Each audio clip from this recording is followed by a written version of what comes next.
नमस्ते, प्रणाम। मैं रीता मौर्य। आज मैं आप लोगों के बीच एक बहुत प्यारा सा चुटकुला गीत लेकर के आई हूँ। आप लोगों को अच्छा लगे तो हमारी वीडियो को लाइक करिए, चैनल को सब्सक्राइब करिए और एक प्यारा सा कमेंट करना जरूर ना भूलें। चूड़ी वाला आयल बा दुअरवा हमारी सासू हो, चूड़ी वाला आयल बा दुअरवा हमारी सासू हो। भर हाथ के चूड़िया खरीदा हमारी सासू हो, भर हाथ के चूड़िया खरीदा हमारी सासू हो। ओही चूड़िया वाले के मायना बहनिया हो, ओही चूड़िया वाले के मायना बहनिया हो।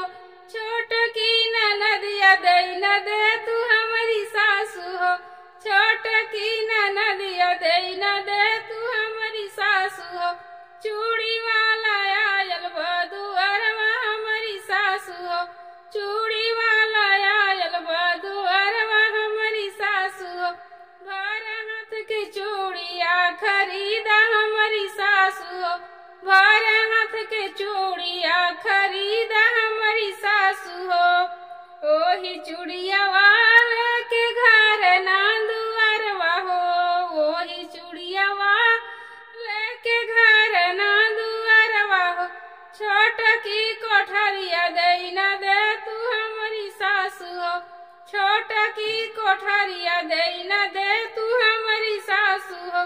चूड़ी वाला आयल बा दुअरवा हमारी सासू हो, चूड़ी वाला आयल बा दुअरवा हमारी सासू हो।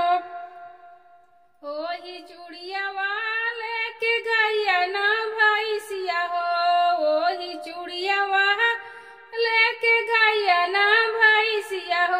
लगहर भैंसिया दे न दे तू हमारी सासू हो, लगहर भैंसिया दे न दे तू हमारी सासू हो।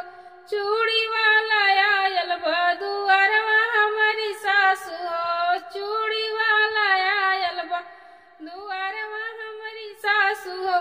भर हाथ के चूड़िया खरीदा हमारी सासू हो, भर हाथ के चूड़िया खरीदा हमारी सासू हो।